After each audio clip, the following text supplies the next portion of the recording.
Hello every one, പുതിയൊരു വീഡിയോയിലേക്ക് എല്ലാവർക്കും സ്വാഗതം. അപ്പോൾ ഈ വർഷത്തെ 2024 ക്ലീ LLM എൻട്രൻസിൻ്റെ നോട്ടിഫിക്കേഷൻ എൻട്രൻസ് കമ്മീഷണർ റിലീസ് ചെയ്തിട്ടുണ്ട്. നമ്മുടെ Thrissur law college, Kozhikode law college, Ernakulam law college, Trivandrum law college, പിന്നെ അതുപോലെ ഒരു 8ഓളം വരുന്ന പ്രൈവറ്റ് ലോ കോളേജിലേക്കുള്ള LLM സീറ്റിലേക്കാണ് ഈ എൻട്രൻസ് നടത്തുന്നത്. അപ്പോൾ ഇവിടെ നമ്മുടെ ഗവൺമെൻറ് ലോ കോളേജിലേക്ക് LLM ട്രൈ ചെയ്യുന്നവർക്ക് ഈ വീഡിയോ യൂസ്ഫുൾ ആവുമെന്ന് വിചാരിക്കുന്നു. അപ്പോൾ നമുക്ക് എൻട്രൻസ് കമ്മീഷണർ വിട്ട നോട്ടിഫിക്കേഷൻ നമുക്കൊന്ന് അനലൈസ് ചെയ്യാം. നമുക്ക് എങ്ങനെയാണ് ഡേറ്റുകൾ, പിന്നെ അതുപോലെ എങ്ങനെ അപ്ലൈ ചെയ്യണം, ഫീസ് എങ്ങനെയാണ്, പിന്നെ അതുപോലെ തന്നെ ഓരോ കോളേജുകളിലും പ്രൊവൈഡ് ചെയ്യുന്ന കോഴ്സുകൾ ഏതൊക്കെയാണ്, എത്ര സീറ്റുകളുണ്ട്, ഇങ്ങനത്തുള്ള കാര്യങ്ങളൊക്കെ നമുക്ക് ഡീറ്റെയിൽ ആയിട്ട് നമുക്കൊന്ന് അനലൈസ് ചെയ്യാം. അപ്പോൾ ആദ്യം ഞാൻ പറയാൻ പോകുന്നത് പ്രധാനപ്പെട്ട ഡേറ്റുകളെ പറ്റിയാണ്. ഈ നോട്ടിഫിക്കേഷനിലെ പ്രധാനപ്പെട്ട ഡേറ്റുകൾ. ആദ്യത്തെ പ്രധാനപ്പെട്ട ഡേറ്റ് എന്ന് പറയുന്നത് അപ്ലൈ ചെയ്യാനുള്ള ഡേറ്റ്, ലാസ്റ്റ് ഡേറ്റ്. അതായത് ഓഗസ്റ്റ് 2 5 മണി വരെയാണ് അപ്ലൈ ചെയ്യാനുള്ള ടൈം ഉള്ളത്. ഓക്കെ, അപ്പോൾ ഒരാളും തന്നെ അവസാന ദിവസത്തിലേക്ക് വെക്കരുത്. ഏറ്റവും നിയറസ്റ്റ് ആയിട്ട് ഡേറ്റിൽ ചെയ്ത് അത് കംപ്ലീറ്റ് ചെയ്യുക. അതുപോലെ തന്നെ ഓഗസ്റ്റ് 12 മുതൽ നമ്മുടെ കാൻഡിഡേറ്റ് പോർട്ടലിൽ അഡ്മിറ്റ് കാർഡ്സ് അവൈലബിൾ ആയിരിക്കും. അപ്പോൾ നമ്മുടെ ആപ്ലിക്കേഷൻ നമ്പറും പാസ്വേഡ് അടിച്ച് കയറി നമുക്ക് അഡ്മിറ്റ് കാർഡ്സ് ഡൗൺലോഡ് ചെയ്യാം. അഡ്മിറ്റ് കാർഡ്സ് നമ്മുടെ എക്സാം സെൻറ്റർ എവിടെയാണെന്നുള്ള കാര്യങ്ങളൊക്കെ കൊടുത്തിട്ടുണ്ട്. പിന്നെ അതുപോലെ തന്നെ അടുത്ത ഇമ്പോർട്ടൻ്റ് ഡേറ്റ് എന്ന് പറയുന്നത് വളരെ ഷോർട്ട് നോട്ടീസ് ആയിട്ട് ഓഗസ്റ്റ് 17 എക്സാം ഷെഡ്യൂൾ ചെയ്തിട്ടുണ്ട്. അപ്പോൾ ഇപ്പോൾ നോട്ടിഫിക്കേഷൻ വന്നിട്ട് 2 ദിവസം ആവുന്നുള്ളൂ. ജസ്റ്റ് ഒരു 18 days 20 daysനുള്ളിൽ എക്സാമും ഷെഡ്യൂൾ ചെയ്തു. അപ്പോൾ ഓഗസ്റ്റ് 17 നമ്മുടെ LLM എൻട്രൻസ് ഷെഡ്യൂൾ ചെയ്തിട്ടുണ്ട്. അടുത്ത പ്രധാനപ്പെട്ട കാര്യം എന്ന് പറയുന്നത് ഈ ഒരു LLM എൻട്രൻസിൻ്റെ ഒരു എക്സാം പാറ്റേൺ എങ്ങനെയാണെന്ന് നമുക്ക് നോക്കാം. അതിൽ പ്രധാനപ്പെട്ട കാര്യം എന്ന് പറയുന്നത് നമ്മുടെ LLM എൻട്രൻസ് ഒരു കമ്പ്യൂട്ടർ ബേസ്ഡ് ടെസ്റ്റാണ്. ഓക്കെ, 2 മണിക്കൂറാണ് സമയമുള്ളത്. അതുപോലെ തന്നെ ട്രിവാൻഡ്രം, എറണാകുളം, കോഴിക്കോട് എന്നിവിടെ ഈ ജില്ലകളിലായിരിക്കും സെൻറ്റേഴ്സ് അലോട്ട് ചെയ്യുക. അപ്പോൾ ഏത് സെൻറ്റർ ആണെന്നുള്ള കറക്റ്റ് കാര്യം നമ്മുടെ അഡ്മിറ്റ് കാർഡ് വരുമ്പോഴാണ് നമുക്ക് അറിയാൻ പറ്റുള്ളൂ. പിന്നെ അതുപോലെ തന്നെ നമ്മുടെ എക്സാം എഴുതാനുള്ള ക്വാളിഫിക്കേഷൻ LLB 50% പാസ്സായ ആർക്കും തന്നെ LLM എൻട്രൻസ് എഴുതി എന്ത് ചെയ്യാം, LLM കയറി പഠിക്കാം നമുക്ക്. ഓക്കെ, പിന്നെ അതുപോലെ തന്നെ ഇതിന് അപ്പർ ഏജ് ലിമിറ്റ് ഒന്നുമില്ല. ഓക്കെ, അപ്പർ ഏജ് ലിമിറ്റ് ഒന്നുമില്ല. നമുക്ക് ഏത് പ്രായത്തിലുള്ളവർക്ക് വേണമെങ്കിലും LLM എൻട്രൻസ് എഴുതാൻ പറ്റും. അടുത്ത കാര്യം എന്ന് പറയുന്നത് എങ്ങനെ ഈ എൻട്രൻസ് അപ്ലൈ ചെയ്യാം. ഓക്കെ, അപ്പോൾ എങ്ങനെയാണ് അപ്ലൈ ചെയ്യാന്നുള്ള കാര്യങ്ങളാണ് ഞാൻ ഇനി പറയാൻ പോകുന്നത്. അപ്പോൾ അപ്ലൈ ചെയ്യേണ്ട ലിങ്ക്, നമ്മുടെ ഒഫീഷ്യൽ ലിങ്ക് ഞാൻ ഡിസ്ക്രിപ്ഷനിൽ കൊടുത്തിട്ടുണ്ട്. ഓക്കെ, അതാണ് നമ്മുടെ ഒഫീഷ്യൽ സൈറ്റ്. അതിൽ കയറി കഴിഞ്ഞാൽ നമുക്ക് LLMൻ്റെ ഇത് കാണാം. അതിൽ ക്ലിക്ക് ചെയ്താൽ നമുക്ക് എന്ത് ചെയ്യാം, നമുക്ക് അപ്ലൈ ചെയ്യാം. നമുക്ക് മെയിനായിട്ട് 5 സ്റ്റെപ്പുകളാണ് ഉള്ളത്. ഓക്കെ, അതിൽ ഫസ്റ്റ് സ്റ്റെപ്പ് എന്ന് പറയുന്നത് രജിസ്ട്രേഷൻ ആണ്. പിന്നെ ഫിൽ അപ്ലിക്കേഷൻ, പിന്നെ പേയ്മെൻറ്റ് ഓഫ് ഫീ, പിന്നെ വരുന്നത് അപ്ലോഡ് ഇമേജസ് ആൻഡ് സർട്ടിഫിക്കറ്റ്സ്, പിന്നെ ലാസ്റ്റ് നമ്മുടെ പേജ് ഫൈനൽ പ്രിൻ്റ് ഔട്ട് എടുക്കുക എന്നുള്ള കാര്യമാണ്. അപ്ലിക്കേഷൻ ഫീ വരുന്നത് ജനറൽ അതുപോലെ തന്നെ SEBC കാൻഡിഡേറ്റ്സ്. ഓക്കെ, SEBC കാറ്റഗറിയിലാണ് നമ്മൾ ഈഴവ, മുസ്ലിം, വിശ്വകർമ്മ, ലാറ്റിൻ കത്തോലിക്ക, അങ്ങനത്തെ ഉള്ള ധീവര, അങ്ങനത്തെ ഉള്ള കമ്മ്യൂണിറ്റീസ് എല്ലാം ഈ SEBC കാറ്റഗറിയിലാണ് വരുന്നത്.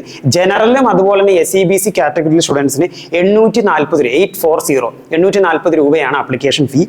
SC ST കാൻഡിഡേറ്റ്സിന് 425 രൂപയാണ് എന്ത് വരുന്നത്, ആപ്ലിക്കേഷൻ ഫീ ആയിട്ട് വരുന്നത്. പിന്നെ അപ്ലൈ ചെയ്യാൻ എന്തൊക്കെ രേഖകൾ വേണം, നമ്മുടെ LLB എൻട്രൻസിന് അപ്ലൈ ചെയ്യുന്ന പോലെ തന്നെയാണിത്. ഓക്കെ, പ്രധാനമായിട്ട് വേണ്ടത് ഒരു പാസ്പോർട്ട് സൈസ് ഫോട്ടോ വേണം. നമുക്ക് പാസ്പോർട്ട് സൈസ് ഫോട്ടോ വേണം. പിന്നെ അതുപോലെ അപ്ലിക്കേഷൻ ഫീ വേണം. പിന്നെ സൈൻ നമ്മൾ സ്കാൻ ചെയ്ത് നമ്മൾ അപ്ലോഡ് ചെയ്യണം.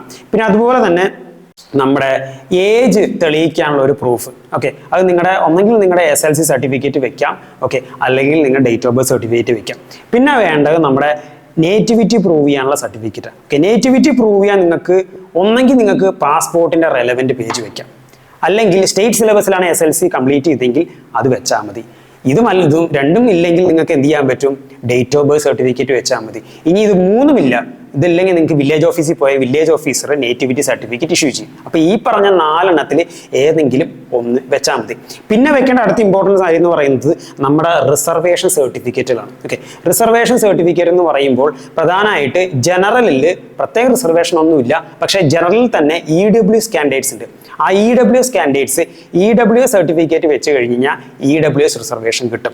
പിന്നെ SEBC കാൻഡിഡേറ്റ്സ് ഇഴവ, മുസ്ലിം, ധീവര കമ്മ്യൂണിറ്റി, വിശ്വകർമ്മ അങ്ങനത്തെ ഉള്ളവരെല്ലാം SEBC കാറ്റഗറിയ, socially and economically backward classes. ഇവർ പ്രധാനമായിട്ട് വെക്കേണ്ടത് non criminal certificate for state education പർപ്പസിനാണ്. അപ്പോൾ സ്റ്റേറ്റ് എഡ്യൂക്കേഷൻ പർപ്പസിന് വേണ്ട നോൺ ക്രിമിനൽ വെച്ച് കഴിഞ്ഞാൽ നമുക്ക് OBC റിസർവേഷൻ നമുക്ക് കിട്ടും. പിന്നെ SC/ST കാൻഡിഡേറ്റ്സ് മെയിനായിട്ട് വെക്കേണ്ടത് തഹസിൽദാർ ഇഷ്യൂ ചെയ്ത കാസ്റ്റ് അല്ലെങ്കിൽ കമ്മ്യൂണിറ്റി സർട്ടിഫിക്കറ്റ് ആണ് വെക്കേണ്ടത്. പിന്നെ സ്പെഷ്യൽ റിസർവേഷൻ ഉള്ളവരുണ്ട്, ബ്ലൈൻഡ് ആയിട്ടുള്ള കാൻഡിഡേറ്റ്സ്, PWD മറ്റേ പേഴ്സൺ വിത്ത് ഡിസബിലിറ്റീസ് ഉള്ളവർ, ഓക്കെ, അങ്ങനെയുള്ളവർ ആ സർട്ടിഫിക്കറ്റ്സ് ഒക്കെ വെച്ച് കഴിഞ്ഞാൽ ആ റിസർവേഷൻ കിട്ടും. അപ്പോൾ ഇത്രയും കാര്യങ്ങളാണ് പ്രധാനമായിട്ട് അപ്ലൈ ചെയ്യാനുള്ള വേണ്ട. ഈ സർട്ടിഫിക്കറ്റ്സും കാര്യങ്ങളെല്ലാം നമ്മുടെ ഒഫീഷ്യൽ സൈറ്റിൽ പോയി കഴിഞ്ഞാൽ നമുക്ക് എന്ത് ചെയ്യാൻ പറ്റും, നമുക്ക് അപ്ലൈ ചെയ്ത് കംപ്ലീറ്റ് ചെയ്യാവുന്നേ ഉള്ളൂ.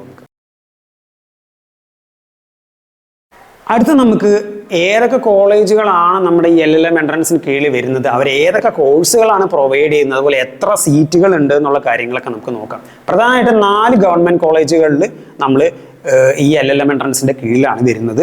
അതിൽ ഗവൺമെൻറ് ലോ കോളേജ് ട്രിവാൻഡ്രത്തിന് 15 സീറ്റുകളാണ് ഉള്ളത്. ഓക്കെ, അതുപോലെ തന്നെ എറണാകുളം ലോ കോളേജിന് 15 സീറ്റുകളാണുള്ളത്. അതുപോലെ തൃശ്ശൂർ ലോ കോളേജിന് 10 സീറ്റുകളും കോഴിക്കോട് ലോ കോളേജിന് 15 സീറ്റുകളാണ് ഉള്ളത്.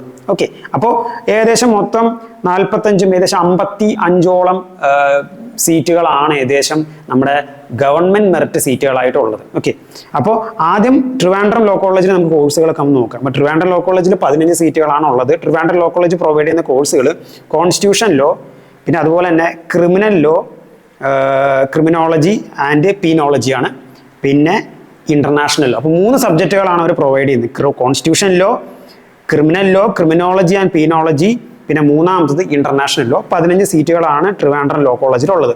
രണ്ടാമത് എറണാകുളം ലോ കോളേജിൽ 15 സീറ്റുകളാണ് ഉള്ളത്. അവർ മെയിനായിട്ട് പ്രൊവൈഡ് ചെയ്യുന്ന 2 സബ്ജക്റ്റുകളാണ് കൊമേഴ്സ്യൽ ലോയും അതുപോലെ തന്നെ ക്രിമിനൽ ലോയും. ഓക്കെ, പിന്നെ മൂന്നാമത് വരും തൃശ്ശൂർ ലോ കോളേജിനാണ്. തൃശ്ശൂർ ലോ കോളേജിന് ഏകദേശം 10ഓളം സീറ്റുകളാണുള്ളത്.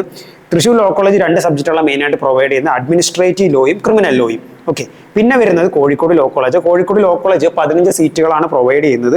അവിടെ 2 സബ്ജക്റ്റുകളാണ്, ലോ ഓഫ് ടാക്സേഷനും അതുപോലെ തന്നെ ക്രിമിനൽ ലോയും. പിന്നെ ഏകദേശം 8ഓളം വരുന്ന പ്രൈവറ്റ് കോളേജുകളുണ്ട്. ആ പ്രൈവറ്റ് കോളേജുകളിൽ ഏതൊക്കെയാണ് ജസ്റ്റ് നെയിംസ് ഞാൻ വായിക്കാം. Al Azhar college Thodupuzha, CSI college Ettumanoor, പിന്നെ ബാർ ഗിർഗോറിസ് കോളേജ് ട്രിവാൻഡ്രം, പിന്നെ SN law college Kollam, Bharat Mata law college Aluva, പിന്നെ CSI സ്റ്റഡീസ് ട്രിവാൻഡ്രം, പിന്നെ മർക്കസ് ലോ കോളേജ് കോഴിക്കോട്, പിന്നെ SN ലോ കോളേജ് പൂത്തോട്ട. ഇവർക്കൊക്കെ എന്ത് ചെയ്യുക, പ്രൈവറ്റ് ലോ കോളേജിൽ ഇവർക്കും എന്ത് ചെയ്യുക, LLM സീറ്റ്സ് പ്രൊവൈഡ് ചെയ്യുന്നുണ്ട്. അപ്പോൾ ഇത്രയാണ് പ്രധാനമായിട്ട് കോളേജുകളും അവരുടെ സബ്ജക്ട്സും അതുപോലെ തന്നെ സീറ്റ് വിവര കണക്കുകളൊക്കെ ഉള്ളത്. അപ്പോൾ ഇത്രയും കാര്യങ്ങളൊക്കെയാണ് നോട്ടിഫിക്കേഷനിൽ പ്രധാനമായിട്ട് പറയുന്നത്. ഏറ്റവും സർപ്രൈസിംഗ് ആയിട്ടുള്ള കാര്യം എന്ന് പറയുന്നത് നമ്മുടെ എക്സാം വളരെ ഷോർട്ട് നോട്ടീസിൽ നടത്തുന്ന ഒരു എക്സാമാണ്. ആകെ 20 ഡേയ്സേ ഉള്ളൂ നമുക്ക് പഠിക്കാനുള്ളത്. ഇനി അടുത്ത് നമുക്ക് നമ്മുടെ LLM എൻട്രൻസിന്റെ സിലബസ് നമുക്ക് നോക്കാം. ഏതൊക്കെയാണ് പഠിക്കേണ്ട സബ്ജക്റ്റുകൾ, അതുപോലെ തന്നെ ഓരോ സബ്ജക്റ്റിന് എത്ര ചോദ്യങ്ങൾ ചോദിക്കുന്നുണ്ട്, അതിന്റെ മാർക്ക് വെയിറ്റേജ് എത്രയാണ്, അങ്ങനെയുള്ള കാര്യങ്ങളൊക്കെ നമുക്ക് നോക്കാം. ഓക്കെ, പ്രധാനമായിട്ടും നമ്മുടെ സിലബസ് 2 പാർട്ടായിട്ടാണ് തിരിക്കുന്നത്, പാർട്ട് എയും പാർട്ട് ബിയും. ഇനി പാർട്ട് എയിൽ വരുന്ന ലോ സബ്ജക്ട്സ് ഏതൊക്കെയാണ് നമുക്ക് നോക്കാം. പാർട്ട് എയിൽ വരുന്നത് jurisprudence, constitution law, law of crimes, law of contract. അപ്പം 4 സബ്ജക്റ്റുകളാണ് വരുന്നത്. ഈച്ച് സബ്ജക്റ്റിൽ നിന്നും 25 ചോദ്യങ്ങളാണ് ചോദിക്കുന്നത്. അപ്പോൾ പാർട്ട് എ മൊത്തം 100 ചോദ്യങ്ങൾ. ഓക്കെ, 4 സബ്ജക്റ്റ്, ഓരോ സബ്ജക്റ്റിൽ നിന്നും 25 ചോദ്യങ്ങൾ. ഓരോ സബ്ജക്റ്റുകൾ ഏതൊക്കെയാ, jurisprudence, constitution law, law of crimes, law of contract, മൊത്തം 100 ചോദ്യങ്ങൾ. ഇനി പാർട്ട് ബി നോക്കാം. പാർട്ട് ബിയിൽ മൊത്തം 6 ലോ സബ്ജക്റ്റുകളാണ് വരുന്നത്. ഓക്കെ, ഏതൊക്കെയാണെന്ന് ഞാൻ വായിക്കാം.